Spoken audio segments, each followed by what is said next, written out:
The Lin-Rodnitzy ratio is one of the most interesting things I've learnt in Google Ads in the last couple of years.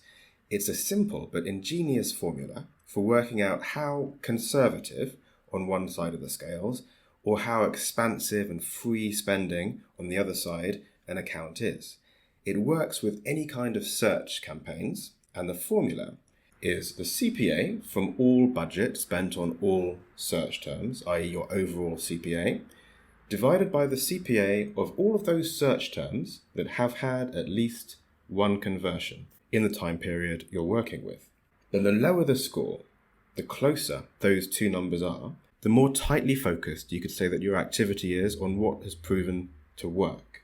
You can visualize this like a Venn diagram, although it doesn't strictly translate into a Venn diagram, with the wider set being the CPA of all activity on which you're spending, and within it the inevitably lower CPA of the set of search terms that have proven to convert.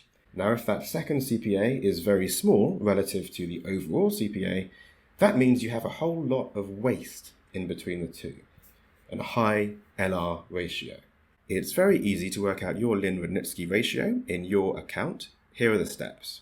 Make sure you've taken a long enough date range to show substantial conversion data that's representative of how the account generally performs.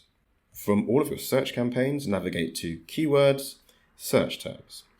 Make sure that you have the cost per conversion column in place. Create a filter to show only the search terms that have had greater than 0 conversions. Now read off the cost per conversion from the total row. That will be your first input. Then read off the cost per conversion from the filtered search terms, the ones that have had conversions. Here is your second input. Then just divide the first by the second and behold your LR ratio. So what would be a good Lin-Rodnitzy score?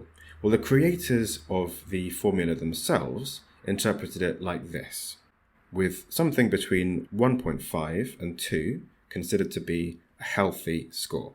I personally think that's a bit on the conservative side, but more important than my opinion on that, it's worth remembering that there can be good reasons for an account to be operating on the expansive side or to be particularly conservative, depending on the situation and the context and the priorities. So particularly if you're running an account where conversions are relatively rare but very high value, then you might find that almost all of your conversions are from new search terms.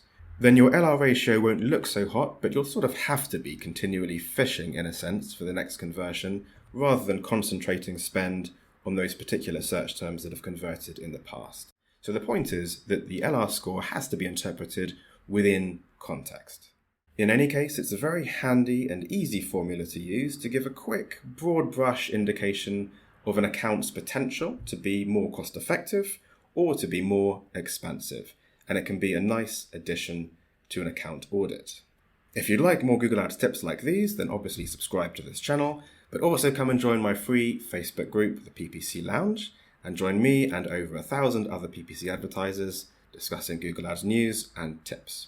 See you in there.